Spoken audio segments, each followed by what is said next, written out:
अर्जुन, प्रिया और निशा एक शाम को अपने कॉलेज के बाद किसी कैफे जाने के लिए निकले थे, लेकिन कैफे पहुंचने से पहले ही उनकी नजर रास्ते पर बने पुराने सर्कस पर पड़ी।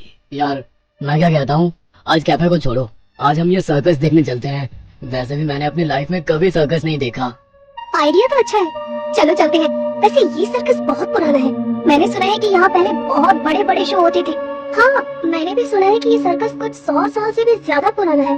कुछ सालों पहले तक तो ये अच्छा चलता था, लेकिन जब से यहाँ एक जोकर की मौत हुई तब से कुछ समय तक तो ये अच्छा चला, लेकिन उसके कुछ टाइम बाद ये लगभग बंद ही हो गया। सोचो प्रिया, अगर तुम्हें अंदर उसी जोकर की आत्मा मिल जाए तो तुम क्या करोगी? सबसे पहले तो मैं तुम्हारा सर फोड़ दूंगी। तुम यहाँ आओ जरा। अरे क्यों बेचारी को परेशान कर रहा है? पता है ना बेचारी बच्ची को कितना डर लगता है। अच्छा बस चलो अंदर चलते हैं, शो शुरू होने वाला है। टिकट लेकर वो चारों अंदर चले गए, लेकिन जैसे ही वे अंदर गए उन्होंने एक अजीब सी आवाज सुनी। यह आवाज सर्कस के पीछे से आ रही थी। ये कैसी आवाज है? अरे छोड़ो ना, होगा कुछ, हम शो देखते हैं। ये आवाज शायद सर्कस के कर्मचारियों की होगी। वो चारों अंदर जाकर अपनी सीटों पर बैठ गए। सर्कस में बहुत सारे लोग थे और शो अच्छी तरह से चल रहा था। जग्गू जोकर अपने हास्यमय अभिनय से सभी को हंसा रहा था।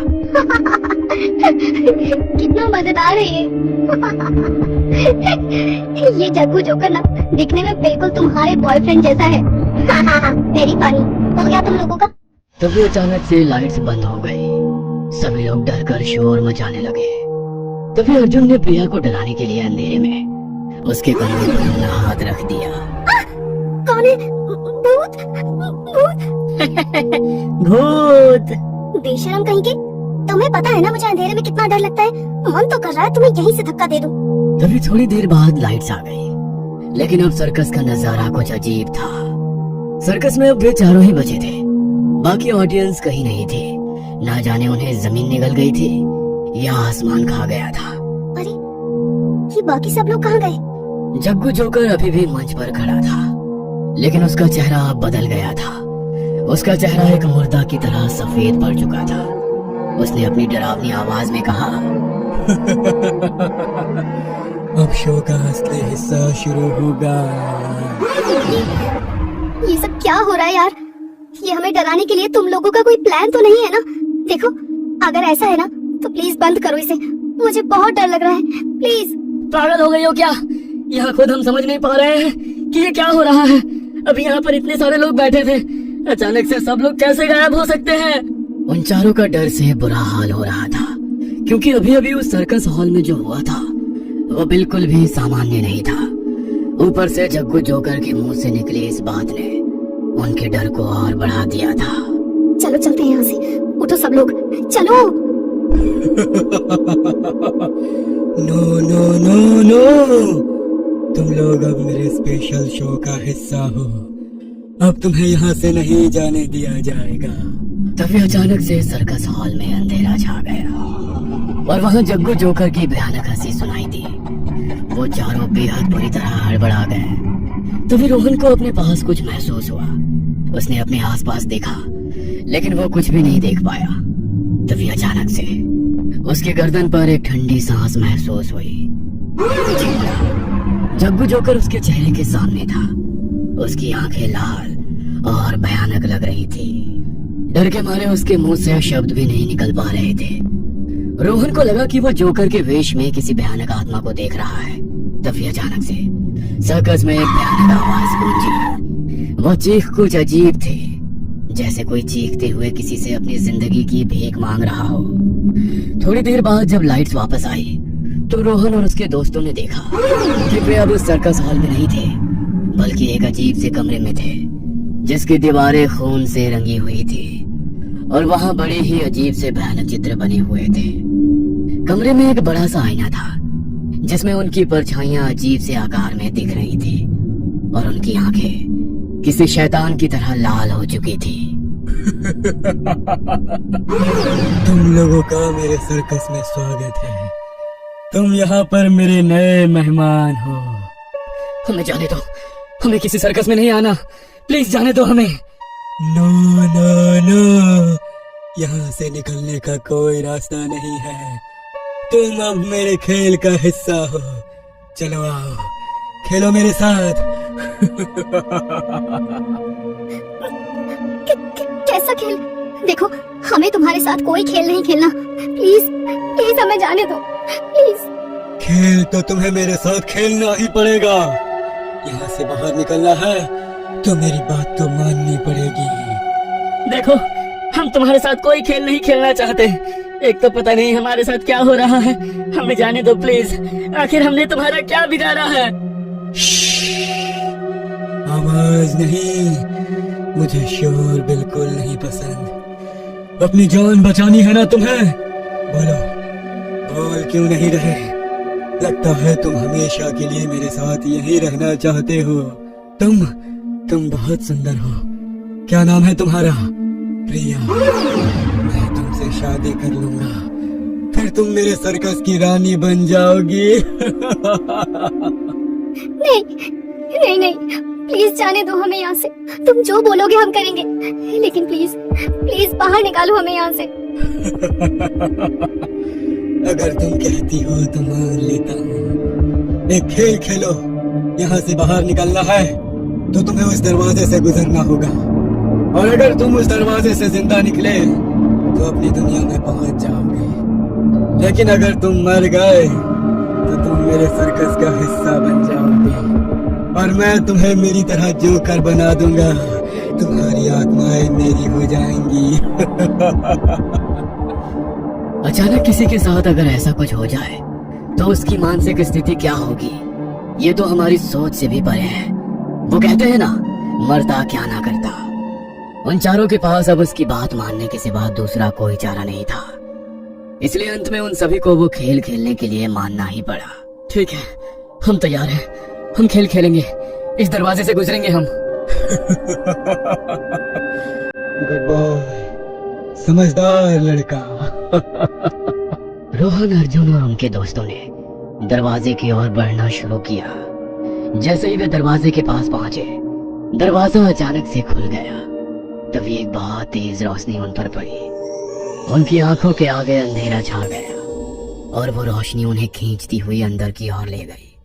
उन चारों ने दरवाजा पार तो कर लिया, लेकिन उस दरवाजे से बाहर निकलकर वो अपनी दुनिया में पहुंचने की बजाय एक अजीब सी जगह में पहुंच गए। ऐसा लग रहा था मानो वो कोई कब्रिस्तान हो।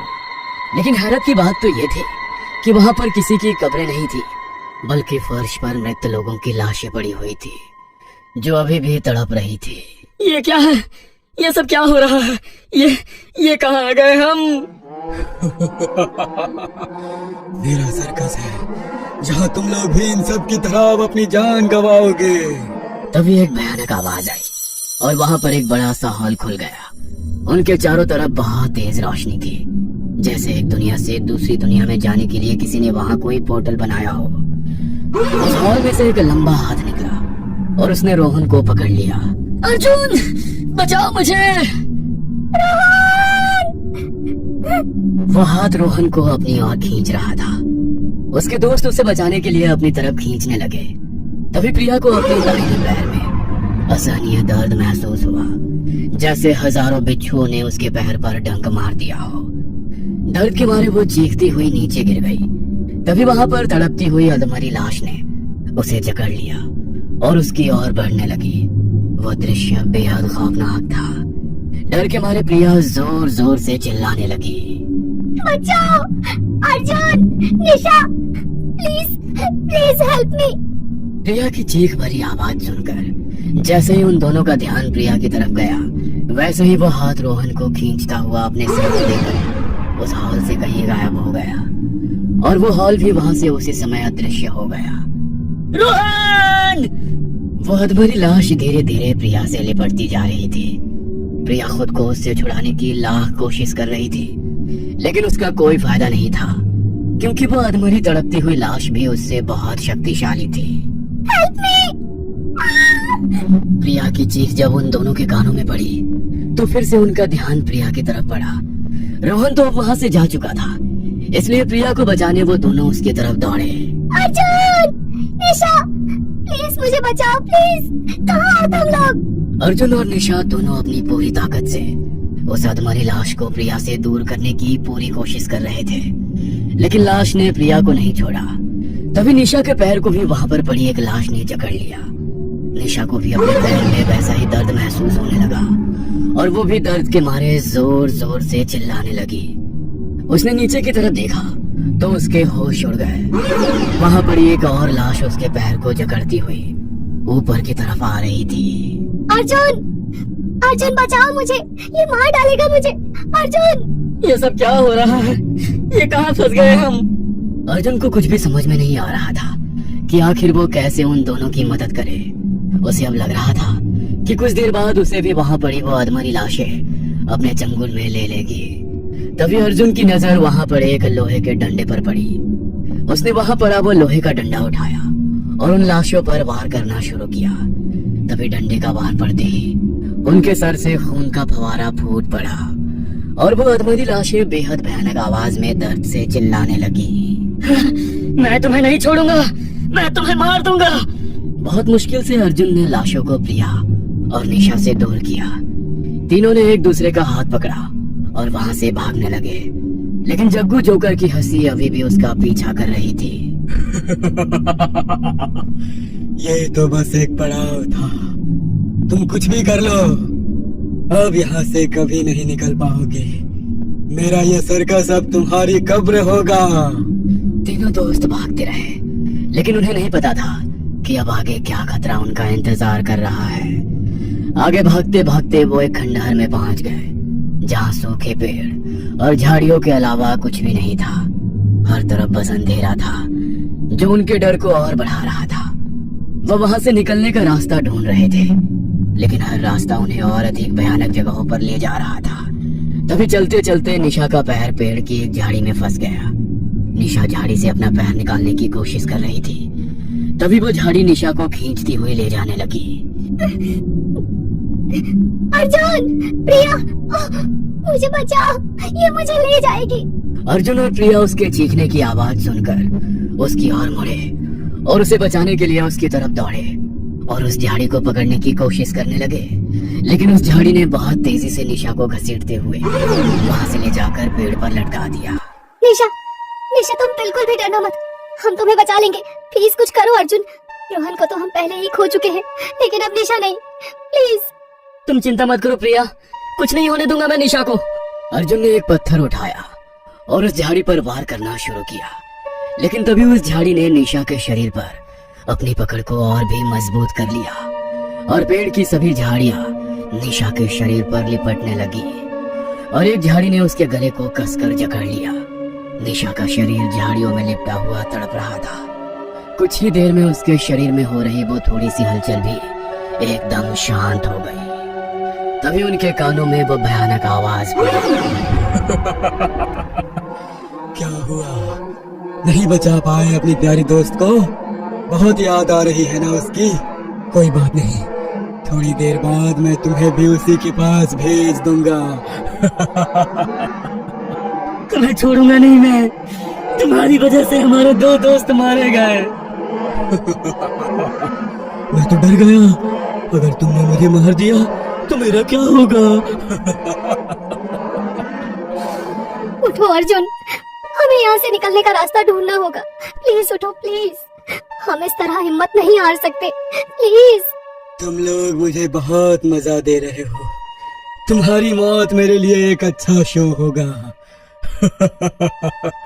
अब उन दोनों को तो मैंने मार डाला, अब एक एक करके तुम दोनों की बारी है। तुम बताओ, मैं तुम्हें अलग अलग मारूं या एक साथ ही मार देता हूँ। इसकी बातें मत सुनो अर्जुन और भागो यहाँ से। अर्जुन और प्रिया ने निशा की लाश को छोड़कर वहां से भागने का फैसला किया। वे जानते थे कि अगर वे वहां रुके तो वे भी निशा और रोहन की तरह मारे जाएंगे। अरे अरे अरे, तुम लोग फिर से भागने की कोशिश कर रहे हो? तुम्हें किसने कहा कि तुम्हें मुझसे भागना है? मैंने तो तुम्हें खेल खेलने को कहा था, लेकिन तुम हो कि बस मुझसे दूर भागे जा रहे हो। देखो, खेल का अगला पड़ाव तुम्हारे सामने है, एक दुनिया से दूसरी दुनिया का पोर्टल। अर्जुन और प्रिया ने अपने सामने देखा तो उस वीरान खंडहर से वो एक सुनसान अपार्टमेंट में पहुंच चुके थे। उनके सामने ही एक लिफ्ट खड़ी थी। लिफ्ट के दरवाजे अपने आप खुल गए और जग्गू जोकर ने उन्हें अंदर बुलाया। आओ, तुम लोग मेरे साथ चलो। तुम्हें अपनी जान बचानी है तो मेरे खेल का अगला पड़ाव खेलो। लिफ्ट में एक स्क्रीन पर एक संदेश दिखाई दिया, जिंदा बचना है तो खेल खेलो, अगला पड़ाव कमरा नंबर 13।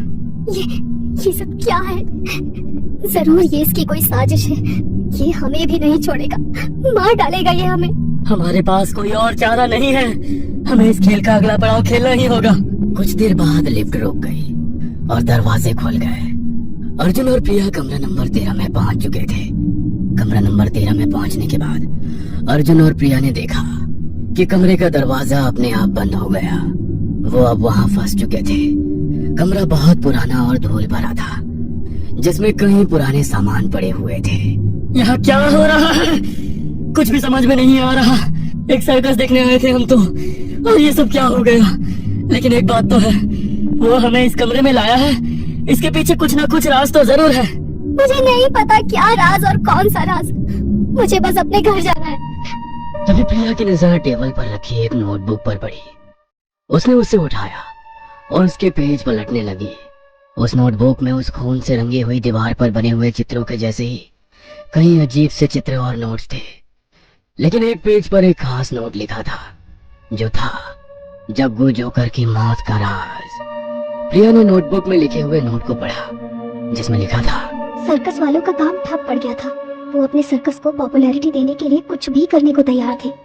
जग्गू जोकर आम लोगों में बहुत मशहूर था, लेकिन शहर में बाकी सर्कस खुलने के कारण जब उनका काम ठप पड़ गया तो उन्होंने पब्लिसिटी के लिए जग्गू जोकर को बर्बाद किया। लेकिन उन्हें डर था कि अगर जग्गू जोकर की मौत का राज खुल गया तो उनका सर्कस पूरी तरह से बर्बाद हो जाएगा। इसीलिए उन्होंने जग्गू जोकर की मौत को एक रूप देने का फैसला किया। उन्होंने सर्वेंट अपार्टमेंट के रूम नंबर 13 में जग्गू जोकर को फांस दिया, जो जग्गू जोकर का कमरा था।